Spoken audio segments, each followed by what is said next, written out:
साथियों, आप सभी का आपके अपने चैनल माई भारत स्टडी पर स्वागत है।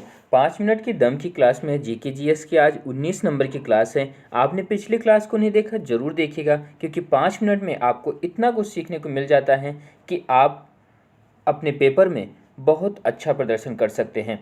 चलते हैं आज की क्लास पर। आज की क्लास में जैसा कि आपने बाहर देखा होगा थंबनेल पर कि आज जो हमने स्टेट लिया है वो हरियाणा। तो हरियाणा की जो स्थापना हुई तो 23 अप्रैल 1966 को, 23 अप्रैल 1966 में हरियाणा जो है भारत का राज्य बना। इसलिए हरियाणा जो है अपना स्थापना दिवस जो मनाता है 23 अप्रैल को मनाता है। लोकसभा की सीटें यहाँ पर 10 हैं, राज्यसभा की सीटें 5 हैं, विधानसभा की सीटें 90 हैं। राजधानी जो है चंडीगढ़ है। पशु की बात करें, हरियाणा का जो स्टेट एनिमल है वो ब्लैक बक है। पेड़ की बात करें तो पीपल है। पक्षी यहाँ का ब्लैक फ्रैंकोलिन है। और फूल जो है लोटस है, मतलब कि कमल है। ठीक, आपको ये बात समझ में आ गई होगी। बॉर्डर किसके साथ शेयर करता है? तो बॉर्डर जो है हरियाणा उत्तर प्रदेश, हिमाचल प्रदेश, राजस्थान और पंजाब, इन राज्यों के साथ हरियाणा की सीमा लगती है। यहाँ के मुख्यमंत्री मनोहर लाल खट्टर और गवर्नर जो यहाँ के सत्यदेव नारायण आर्य जी हैं। तो आपको यहाँ तक बातें समझ में आ गई होंगी। कुछ और इम्पॉर्टेंट पॉइंट हरियाणा से रिलेटेड वो भी देख लेते हैं, जैसे कि कौशल्या बांध। कौशल्या बांध कहाँ पर है? यमुना नदी पर है।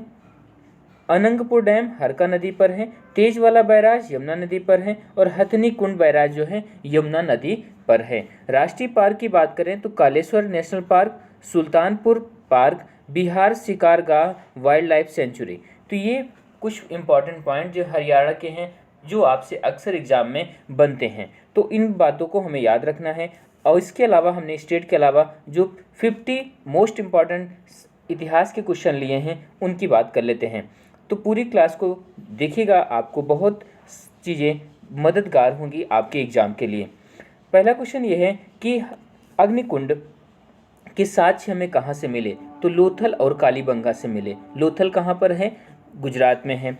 पशुपतिनाथ, ये क्वेश्चन बहुत इंपॉर्टेंट है, इसको जरूर मार्क करिएगा। ये क्वेश्चन आपसे एग्जाम में पूछा गया है और आगे बनेगा कि पशुपतिनाथ के चारों ओर क्या विराजमान है, मतलब कौन से जानवर चारों तरफ हैं? तो हाथी है, गैंडा है, चीता है और भैंसा है। ये 4 जानवर। क्वेश्चन कैसे बनता है? बताओ दिए गए ऑप्शन में से, दिए गए विकल्पों में से कौन सा जानवर पशुपतिनाथ के चारों ओर में से नहीं है? तो आपको ये चारों याद रखने हैं। एक नर्तकी की कांस्य मूर्ति कहाँ से प्राप्त हुई? इसके साक्ष्य कहाँ से मिले? नर्तकी की कांस्य मूर्ति के मोहनजोदड़ो से मिले। आगे बात करें तो हड़प्पा के मोहरों पर सबसे अधिक अंकन किसका मिला? तो एक श्रृंगी पशु का सबसे अधिक अंकन मिला। मनके बनाने के कारखाने के साक्ष्य कहाँ से मिले? लोथल और जनहूदड़ो से मिले। तो लोथल हर बार इम्पॉर्टेंट है आपके एग्जाम के लिए, किसी भी एग्जाम में आप बैठ रहे हैं तो। अगला पॉइंट है, सिंधु सभ्यता के लोगों ने नगरों और घरों के विन्यास के लिए कौन सी पद्धति अपनाई? तो इन्होंने पद्धति जो अपनाई थी वो ग्रिड पद्धति थी। कौन सी पद्धति थी? ग्रिड पद्धति को इन्होंने अपनाया था। आगे बात कर लेते हैं। तो अगला पॉइंट जो है इंपॉर्टेंट आपके लिए, हड़प्पा सभ्यता के संपूर्ण क्षेत्र का आकार किस प्रकार का था? तो आकार कैसा था? त्रिभुजाकार आकार था। सिंधु घाटी के लोग किस हथियार से परिचित नहीं थे? तो तलवार से ये लोग परिचित नहीं थे। एकमात्र हड़प्पा कालीन स्थल कौन सा है जिसका निचला सिरा भी किले से घिरा हुआ था? तो कालीबंगन है। पर्दा प्रथा और वेश्यावृत्ति किस सभ्यता में प्रचलित थे? सैंधो सभ्यता में ये प्रचलित थे। हड़प्पा के लोग कौन सी फसल में सबसे आगे थे? तो कपास में थे। कपास किस मिट्टी में होती है? ठीक, आप इसका जवाब कमेंट बॉक्स में जरूर दीजिएगा। हड़प्पा के लोगों की सामाजिक पद्धति कैसी थी? उचित समतावादी थी। कैसी थी? उचित समतावादी थी। सिंधु सभ्यता के लोग किस प्रकार के बर्तन में प्रयोग में लाते थे? तो काले रंग से डिजाइन किए हुए लाल मिट्टी के बर्तन प्रयोग में करते थे। कौन लोग? सिंधु सभ्यता के लोग। आगे बात कर लेते हैं, सिंधु क्षेत्र में उत्पादित कपास को ग्रीक या यूनान के लोग किस नाम से पुकारते थे? तो उसे सिंडन नाम से जाना जाता था। किस नाम से पुकारते थे? सिंडन नाम से जाना जाता था। आपको ये दिख रहा होगा। आगे किस हड़प्पाकालीन स्थल से पुजारी की प्रस्तर मूर्ति प्राप्त हुई? तो हड़प्पा से मिली। किस सिंधुकालीन स्थल से एक ईंट पर बिल्ली का पीछा करते हुए कुत्ते के पंजों के निशान मिलते हैं? तो वो जनहूदड़ो है। किस हड़प्पाकालीन स्थल से प्राप्त जार पर चोंच में मछली दबाए चिड़िया एवं पेड़ के नीचे खड़ी लोमड़ी का चित्र मिलता है तो लोथल से मिलता है। लोथल कहाँ पर है? गुजरात में है। सिंधु सभ्यता के विनाश का संभवतः सबसे प्रभावशाली कारण क्या है? तो सबसे प्रभावशाली जो कारण है वो बाढ़ है। आग में पकी हुई ईंटों को क्या कहा जाता है? बहुत इंपॉर्टेंट क्वेश्चन है, इसको जरूर मार्क करिएगा। सबसे ज़्यादा इंपॉर्टेंट क्वेश्चन ये है कि आग में पकी हुई मिट्टी को क्या कहा जाता है? टेराकोटा कहा जाता है। तो गर्तावास ये गड्ढा घर, गर्तावास या गड्ढा घर जो है कि साक्ष्य कहाँ से मिले? तो हमें ये मिले हैं कश्मीरी नौपाषाणिक पुरास्थल बुर्ज होम से मिले। रोमन सिक्के कहाँ से प्राप्त हुए? अरिकामेडु पदुचेरी के पास, अरिकामेडु पदुचेरी के पास से ये सिक्के मिले। आगे बात कर लेते हैं पूर्व वैदिक काल या ऋग वैदिक काल की संस्कृत का समय क्या है? हमें ये टाइम पीरियड बताना है किसका? पूर्व वैदिक काल और ऋग वैदिक काल संस्कृत का 1500-600 ईसा पूर्व तक। आर्य शब्द का अर्थ क्या होता है? श्रेष्ठ या कुलीन। ये भी क्वेश्चन बना हुआ है, ये भी आप याद रखिएगा। आर्यों की भाषा कैसी थी? संस्कृत। ये जरूर बनेगा आपके एग्जाम में।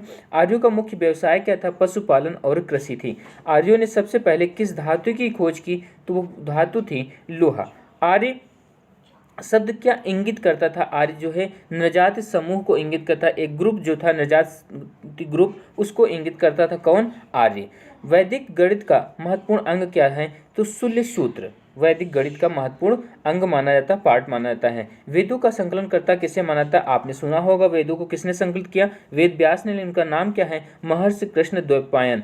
उन्हें वेदों के संकलनकर्ता के कारण वेद व्यास कहा गया, तो इनका नाम ही पड़ गया महर्षि कृष्ण द्वैपायन वेद व्यास। आगे बात कर लेते हैं अगले पॉइंट की, जो आपके एग्जाम के लिए मोस्ट इंपॉर्टेंट है। यदि ये 5 मिनट की दम की क्लास आपको पसंद आती है तो जरूर चैनल को सब्सक्राइब करिएगा, लाइक करिएगा, जिससे हमें मोटिवेट हो सके और आपके लिए और बेहतर कर सके। वैदिक धर्म का मुख्य लक्षण किसकी उपासना थी? तो प्रकृति की। ऋग्वेद का कौन सा मंडल पूर्णतः सोम को समर्पित है? तो क्वेश्चन बना हुआ भी। नवा मंडल जो है, कितने मंडल ऋग्वेद में है? 10 मंडल, सबसे पुराना पहला और 10वां ही है। तो बोला गया है सोम को समर्पित कौन सा मंडल है? तो नवा मंडल है। गायत्री मंत्र किस पुस्तक से लिए? ऋग्वेद का ही भाग है ये। सूत्र और प्रार्थनाएं, सूत्र और प्रार्थना किस वेद से संबंधित हैं? तो वे ऋग्वेद से हैं। ऋग्वेद में कुल कितनी सूक्तियां हैं? तो 1028 सूक्तियां हैं। ऋग्वेद में कुल कितनी ऋचाएं हैं? ऋचाएं का मतलब रचनाएं हैं, तो 10,462 हैं। ऋग्वेद में इंद्र के लिए कितनी ऋचाएं हैं? तो 250, और अग्नि के लिए 200 हैं। तो ऋग्वेद युग की प्राचीनतम संस्था कौन थी? तो विदक थी। ऋग्वेद में सबसे पवित्र नदी किसे माना जाता है? सरस्वती को माना जाता है। यजुर्वेद का संबंध किससे है? तो सूत्र, कर्मकांड और बलिदान विधि से किसका संबंध है? यजुर्वेद। यजुर्वेद गद्य पद्य दोनों में ही है, ये भी क्वेश्चन बनता है। देखो आगे बना भी है, ये पॉइंट बोला भी जा रहा है कि कौन सा वेद गद्य और पद्य दोनों में है? तो यजुर्वेद है। यजुर्वेद के पठनकर्ता को, मतलब उसके पढ़ने वाले विद्वान को क्या कहा जाता है? अथर्वयु कहा जाता है। अथर्व का अर्थ क्या होता है? पवित्र जादू होता है। प्रथम विधि निर्माता, कानून निर्माता कौन थे? विधि निर्माता मनु को माना जाता है। कृष्ण भक्ति का प्रथम और प्रधान ग्रंथ कौन सा है? श्रीमद् भगवत गीता को आप जानते भी होंगे, ये गीता है, श्रीमद् भगवत गीता। ठीक, आगे बात कर लेते हैं। वैश्विक दर्शन के प्रतिपादक कौन थे? तो उलूक कड़ात थे। मीमांस दर्शन के प्रतिपादक कौन है? जैमिनी है। वेदांत दर्शन के प्रतिपादक कौन है? बदरायण है, बदरायण है। तो ये पॉइंट आपको समझ में आ गए होंगे। यही तक क्वेश्चन थे, आप सबको जरूर समझ में आया होगा। कोई कमियां हैं, कोई आपके सुझाव हैं तो कमेंट में जरूर दीजिएगा। आज की क्लास को यहीं पर रोकते हैं और सबको शेयर जरूर करिएगा। जय हिंद, जय भारत।